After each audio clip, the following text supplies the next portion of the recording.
Here bu Ebenezer Road, Ogidi, Bayuku Oji. Nesia na anya kifu be mmado. Ese m segene. Here bu shop, chemist shop, mana otuleju onye nwe ya norozi na because ngwa fedi na dey emebisigo. Nesia anya be mmado. Nesia anya be mmado. Ese mo se dey gini hey! Oh, gene. Ogidi akwapugo kwono.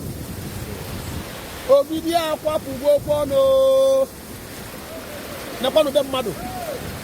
Na be mmado. Na no be mmado. Na ni family na be mmado. Tatabo 7th Tuesday. Tatabo 7th Tuesday. Na ni family na be mmado o. Na ni family na me ba yo. Ogidi dono. Immediately we go near this building. Here are shops, stores on the mado. Man, immediately here. Immediately go, then the mado. Imagine the type of flood. Nekona anya o. Nekona anya o. Alo mekwolu no. Nekona anya. Nekona anya o. Nekona anya o. Get it yo ye.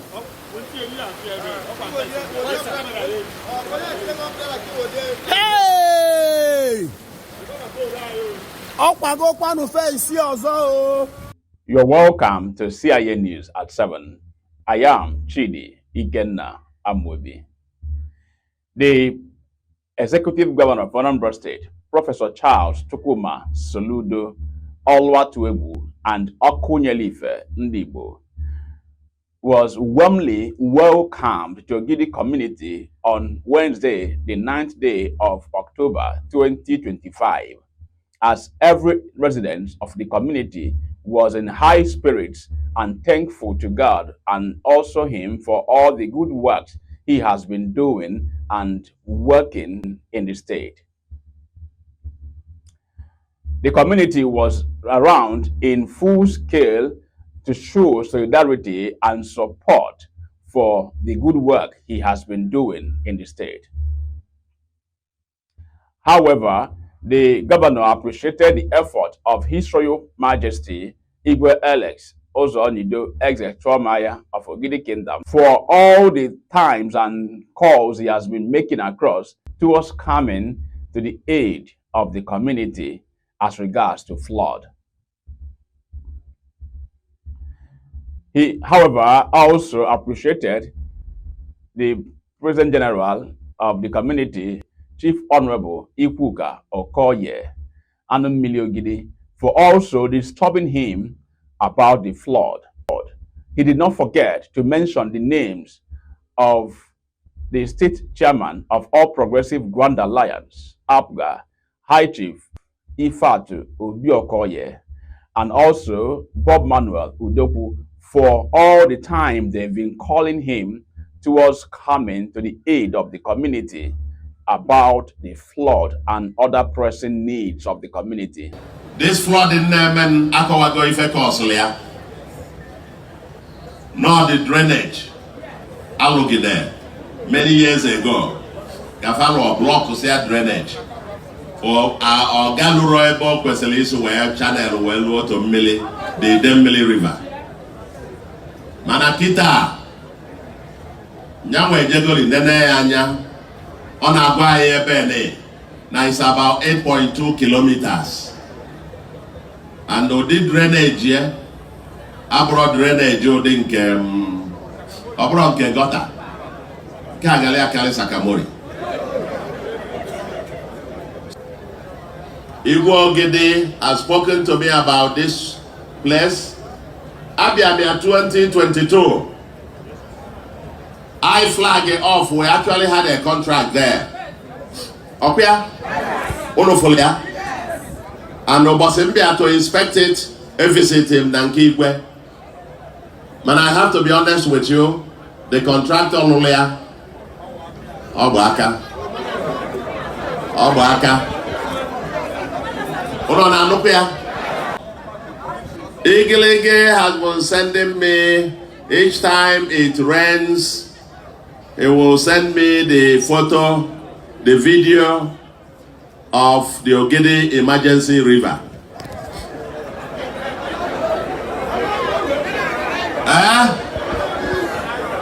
Then Elotem na Exco.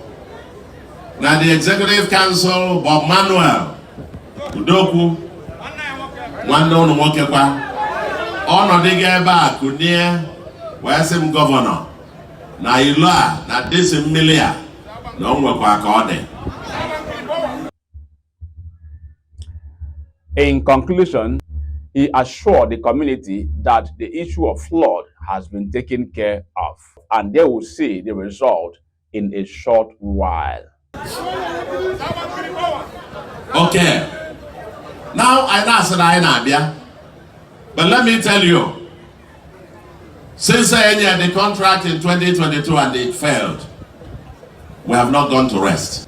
The flood plain got all the way to Welaja, no Bosi, Milizo on after sending Madu on the Lindy Madu, Welaja, and all of that. Tato inland doors. Now, but him on an inland door. All what we will look about here. Ije no Welaja, we're about 90% done. So the million dollar was in the money. All right, I'm not going to get tomorrow. One no worker, you don't really not. Now I'm the commissioner for works. On your bossy, let's see a bed. Think that we get by. That's your bossy. I look here, go Welaja done. Now, one guy, get out for this young man. Shaka Zulu. Ana m agwa mmadụ ndị mụ na fa nọ ebe a sefa na ọlụ atụ egwu a ụnọchi m ndị North Senatorial Zone, ndị Central Senatorial Zone and South Senatorial Zone. Now it has become both Afro Tutu and blackmail. Because kind of ebe a na-ekwe enwe ife ọsam ọsị m ọlụ atụ egwu na ọlụ ndị ebe ndị ọzọ atụrụ ya egwu nke Ogidi ama atụ egwu.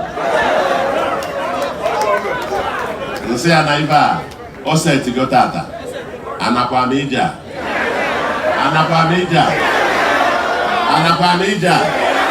ayamia one way.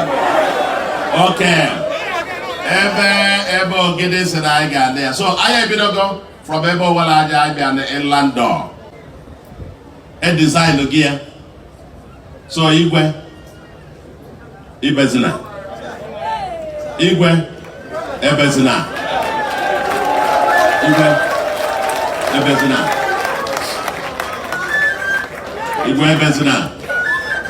Kedu Chaka Zulu obiara ebe a. Ọ sị na mmiri ba abịa. Ọ ya nwa. Ọ ife o kwuru. Ọ sị that na ya bụ onye sị m na ebe nke ife anyị na-eme akarịrị ọrụ atụrụ anyị egwu ebe ọzọ na nke Ogidi ama atụ anyị egwu. Nsịwa na ife a o setigokwa amamkenu si afọ a ọ dịkwa ka m ji ọkwa back to Odenigbo nna azọ m. Maka nke ọrụ atụ egwu a is now saying everything as ngwa ịba ọrụ atụ egwu. Mba ya fụzi okporo Ogidi gbanwee efukwa nke a dịka eto si etinye.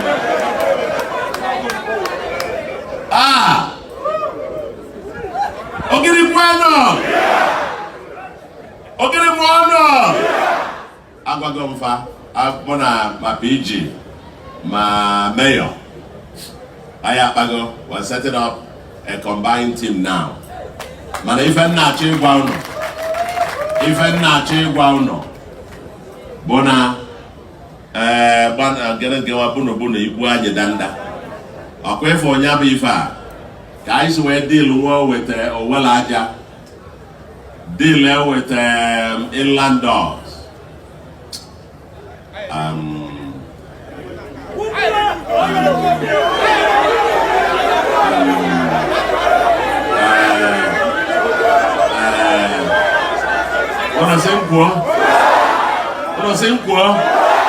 All I will tell you is that I have come to Ogidi and solution is Okwago kwanu fence ozo. Okwago kwanu fence ozo. Nke a bụzikwa n'ire o. O demolish go kwanu fence ne kwanu be mmadụ. Na eni ife mmili mee. Na enu fence mmadụ ka ọ kwatu wee ike wee baa na befa. Ebe a bụ ire Ogidi. Be ndị be Nnọka na anya o. Every year, the same old story. Every year, the same old story. Every year, same old story. Na ebe mmili na anọ mmadụ n'okwu. Ọkwa n'ukwu ka mmili nọ mo. Alụ melo. Ogidi. Ruo ole mgbe ka ihe a ga-ebi. Ruo ole mgbe ka ihe a ga-ebi. Ruo ole mgbe. Oh! Onye ọnọ metara ọ na-asị na o nwere ife ome. Oh my God. Onye ọnọ metụtara ọ na-asị na o nwere ife ome. Ebulu ozu onye ọzọ. Ọ dịka ebu ukwu nkụ. Ebulu ozu onye ọzọ. Ọ dịka ebu ukwu nkụ. Hey! Ogidi my lovely town. Ogidi obodo. Ebulu ozu onye ọzọ nụ. Ọ dịnụ ka ebu ukwu nkụ eburu na ozu onye ọzọ ọ dị ka ebu ukwu nkụ na ife mmiri na-eme n'Ogidi. Gọọmenti achọrọ ịbịa. O nwere onye chọrọ ikwu okwu maka na o mehụtara ya n'anya. Akakwana m wee fee ezi Ogidi. Akakwana m wee fee abụọ. Nke nwabugoro sọ n'ire. Nke nwabugoro sọ n'ire. Alili egbuem. Alili egbuem. Alili egbuem o. Alili egbuem o. Ogidi. Chia. Anasepụ ntị na ọ dị ka alụ. Anasepụ ntị na ọ dị ka alụ. Anasepụ ntị na ọ dị ka alụ.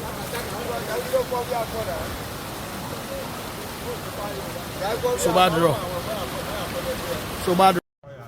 Another tragedy of this rainfall being today, 7th October 2025, being Tuesday. Babu bendibe Igbanugo n'ire Ogidi. Nenya okwatu unofa. This is how the building, Otuaka the buildings were Selisi. One part of the buildings were Selisi. Nenya. Miliju everywhere. Mana, this building now, that's a ladder. Nenya. Or the effect of the flood. See from Ukwoji wena but a mili Ukwoji mili Ogidi. Mili Ogidi. Mili Ogidi. What to go on the mado? Manelum na fi fo we thank you Mr. Governor. In ekene Mr. Governor no on other sisi no Ogidi. In ekene for what? Neni enu no. Neni enu no amara mu no bataku bem. Mana mụ nwa na-esebe ndị mmadụ ebe a bụ be late chief Nwogbu Oreki be papa Onyeka Oreki be Shaka Zulu na ebe anyị pụta n'ụzọ na-enya ebe a bụ be Onyeka Oreki anọ na-esebe mmadụ amarọ m na mmilito na be m imagine na-enya this is my house mmadụ na-ekwu soludo this is my house ife a bụ rooms ife a bụ parlor here sitting room here ebe niile here bụ my house this is my house ebe a bụ ụlọ m ebe a bụ be m na ebe m this is my house bụ Onyeka Oreki this is my house na ite na efe mmadụ mere na bie ị na-anya ifu the extent of concrete onye awụ wụsịa before enwe ike wee do block ka mmiri wee ghara ịkwatu bie but n'anya mana n'anya ka efu just n'anya ife a bụ Abo village Ogidi ebe a bụ be ndị be anyị egbunam. Look at for how solid awolo concrete before a door block n'enu mana still the level of flood na-aga n'Ogidi from Miliukwu wee gbagota St. Monica. Look at it. Na ife ome fence ndị mmadụ this morning. Tata bụ Sunday 28th day of September 2025. Look at na imebe mmadụ. Ife a bụ Abo village Ogidi. The time now is 12:21 p.m. na ife ome ebe mmadụ. The whole fence ọdali akwatue. The whole fence onwere nke ọ rapụ. Look at, imagine. Look at na anya. Asị na Soludo ya ewetala solution. Where is the solution? Soso na Ogidi ka solution Soludo n'elu ro. Soso na Ogidi go to Obosi ka ifo award na Mbuze. Billions of naira up naira ka ejiwe award ife a na-alụ na Mbuze. Mana look na Ogidi na fence. Ihe a bụ millions ụmụ mmadụ. Nke a bụkwa one of them just na I call my attention this morning. Look at it. Ezi adịghịzi motorable at all. Ọ bụzi adịghịzi okwu Miliukwu ọjị na nke anwa bụzi akụkọ mgbe ochie because etibe m mkpu nke anwa for the past 10 years. N'enya, these people have abandoned their home.